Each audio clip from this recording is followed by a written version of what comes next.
Day after day, I must face a world of strangers where I don't belong. I'm not that strong.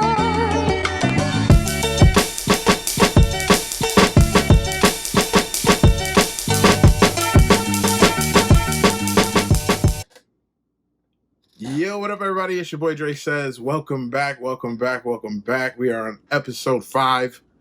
Episode 5, y'all. I ain't gonna lie, I didn't think I was gonna make it past 2. So episode 5 is pretty dope for me. Yo, these 2 weeks be coming up quick. I know, for some people, they be like, yo, when's your next episode? Like, they be acting like it's been so long. For me, I'd be like, fuck. It's been 14 days already? Well, time to fire up the camera, fire up the microphone. Let's get it popping. So this week, you know what? I'm gonna bring to y'all a little piggybacks off of my last episode. In all honesty, my last episode, I Need More Than One, episode 4. If you didn't see it, go back and watch it. I'm not gonna explain it to you on this one because we are on episode 5. But this piggybacks off of it. But this just dives deeper into who I am as a man, and we're gonna bring in my astrological sign because. Damn it, man. If that shit doesn't change someone's face when you tell them what sign you are. To be honest, I never thought about it until I got older. When I was younger, it didn't matter what sign I was. Nobody really cared. Girls weren't asking me, yo, what sign you are. I think it's once you get to a certain age, I think women start to look into that more, which causes us men to look into it more. We'll never admit that shit. But we look into it more. And for me, I was blessed enough to be a Cancer. I know every woman watching this right now just went, oh. Yo, but I'm not taking that shit. I refuse. Nope. Don't y'all act like us Cancer men have been like the worst thing known to mankind. Fuck that. If anything, we're going to be the men that you end up with for the rest of your life. Hold your thoughts on that, because I know you're talking shit under your breath right now, but hold your thoughts on that. When I talk about this, I'm talking from my experience of being a Cancer man, from the experience of women that I know that have dated Cancer men, from some of the homies that I know that are Cancer men. And I'm only speaking from the man standpoint of it because that's all I can do. And I'm only speaking from my standpoint because that's all I can do. So don't take everything I'm saying as the gospel, but I'm gonna give you the breakdown of what I am and how it works out for me. So I want to say the first time I ever looked into it, I remember my ex Katie had a big book. I had to be 22, 23 years old. She had a big book of astrological signs. And she's like, what are you? And at that point, I'm telling y'all, I didn't even fucking know, to be real with you. I'd never looked into it before, so I had no idea what I was. So I'm like, I don't know. She's like, well, when's your birthday? That's how she used to talk to me. Because I would say shit to bug the hell out of her. So she's like, when's your birthday? And I'm like, June 25th. So she's like, I knew that. She starts looking through the pages. I remember that shit vaguely. Or not vaguely, but clearly. And she's like, you're a Cancer. And I was like, no, okay. To me, it didn't make any sense. Actually, first thing was, what? Cancer? What? And she's like, yeah, you're a Cancer. And I was like, what? And I look at it and I'm like, a crab? She's like, yeah, you're a water sign. And I was like, fuck does that mean? I had no idea. And she continued to read the book and tell me about it. I paid no attention. I'm going to be 100% honest with you. The only thing that I retained from that whole interaction, I spent most of the time staring at her, to be honest with you. And I retained that I was a Cancer and that it was a crab and it was a water sign. That was it. I never looked deep into it, right? So fast forward to about 26, 27. I'm just getting over the going out phase. I'm still going out, but not as crazy as I was before. And I started thinking about settling down. That's about when I met Candace, I believe.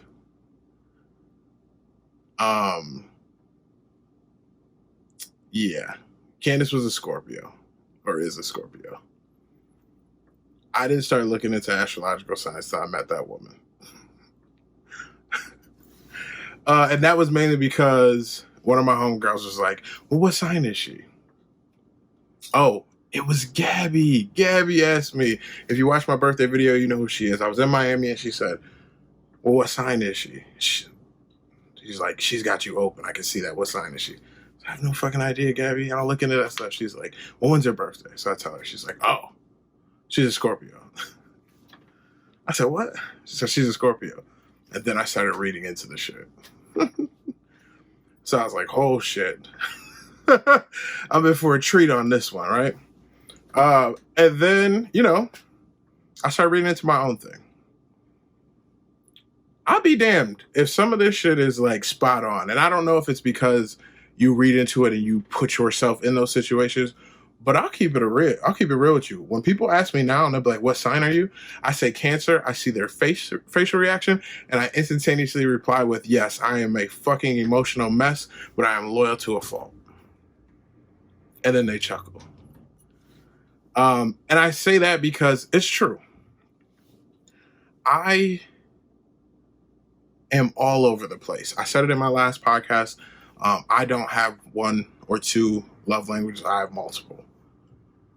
If you are going to be a Cancer man, you better be ready for that.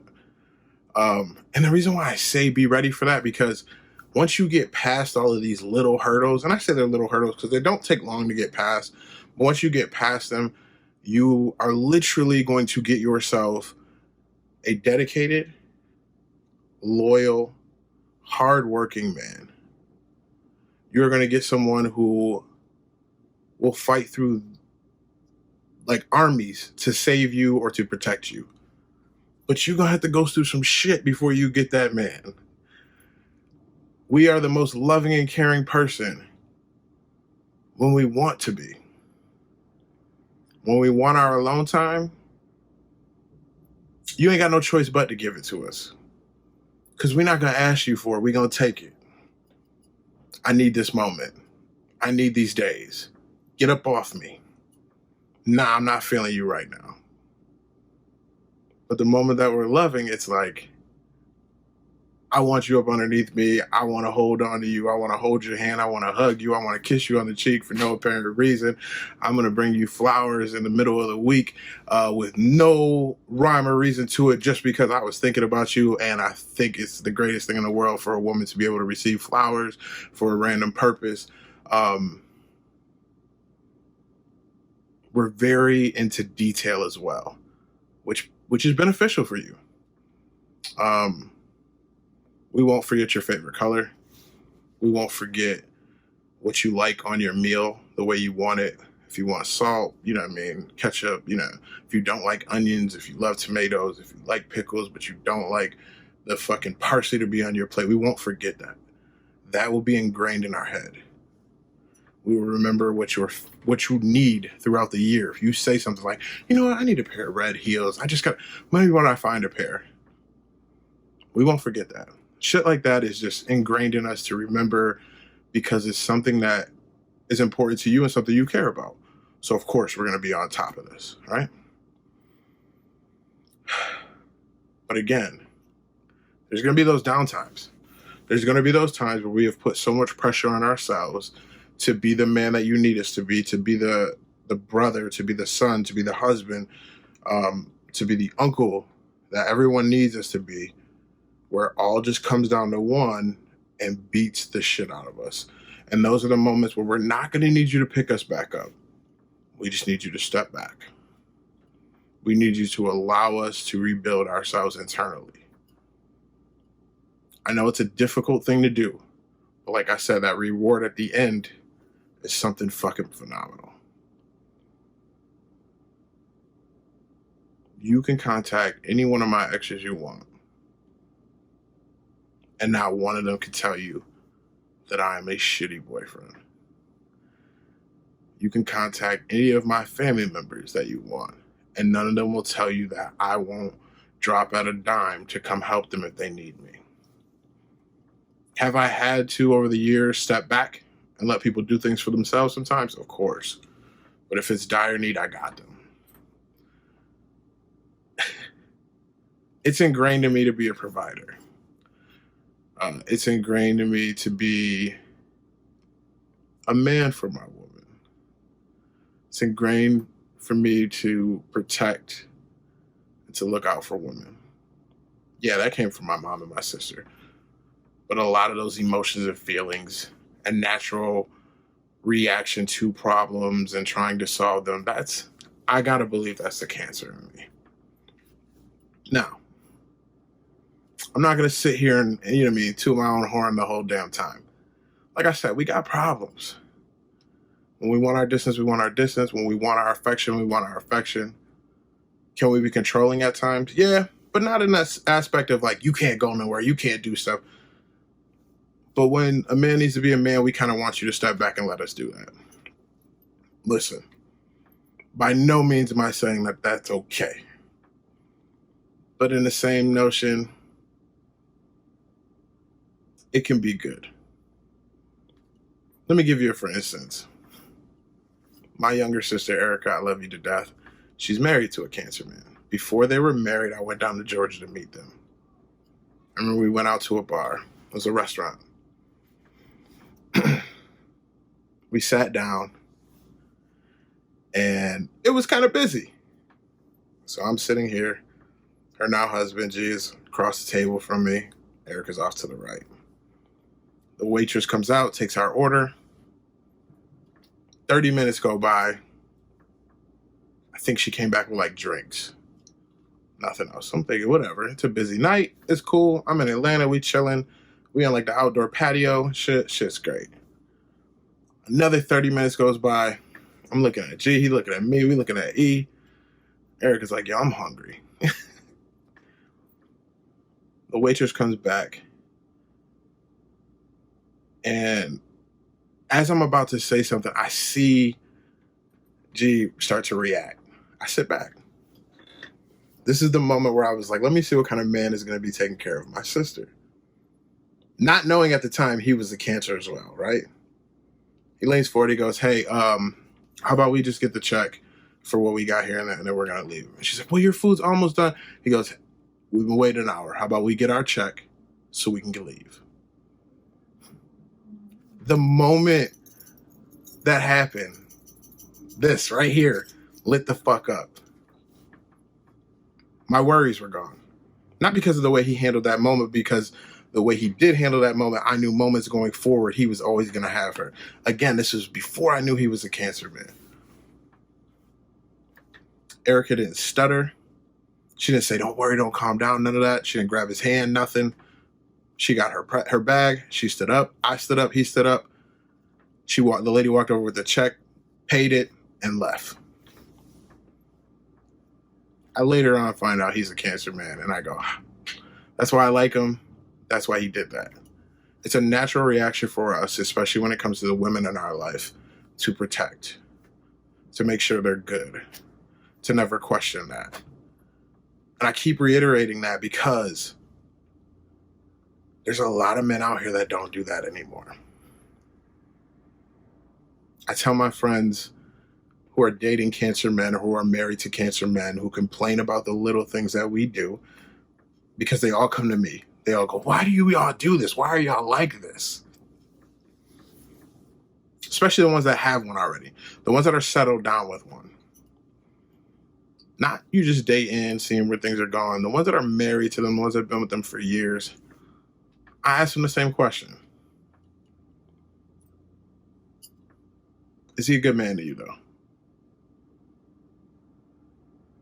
Do those little quirks that you have to deal with outweigh the great shit that he does for you? The way he makes you feel on a regular basis. Does the good outweigh the bad? Every time the answer is yes. So I tell him. Sometimes you got to deal with that shit. Sometimes you got to take that long road to get to success. Sometimes you got to fight through some fucking wars to get to victory. But at the end of that war, at the end of that long hike, at the end of that long trek, if the pot of gold, if the security, if the love and affection for the rest of your life is standing there, the fuck does all that in the middle mean? Right? Now, I know, especially with my last episode going, people are like, well, who are you to talk about this? You don't even want to settle down with one person. I know, because I'm me. Because I am a Cancer man. Because I know what I bring to the table. I know my faults. I know my low points. I know my weaknesses. I also know what makes me great.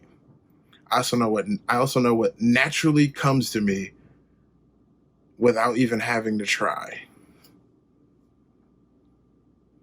I also know that 99.9% of my female friends know that if they called me at 2:30 in the morning and said, I need you to come get me, I'm not okay. That they know I'm going to be there. That's why they call. That's why they don't hesitate. And some men I know are like, Dre, are you fucking kidding me? Like, it's not even your girl, da-da-da-da. I can't do shit about it, y'all.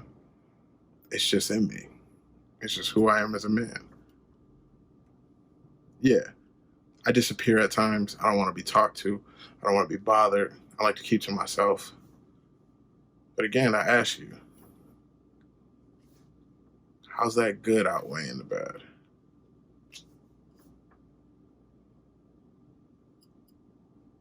Ain't nobody fucking with a Cancer man. I love y'all. Peace. I must face a world of strangers where I don't belong. I'm not that strong.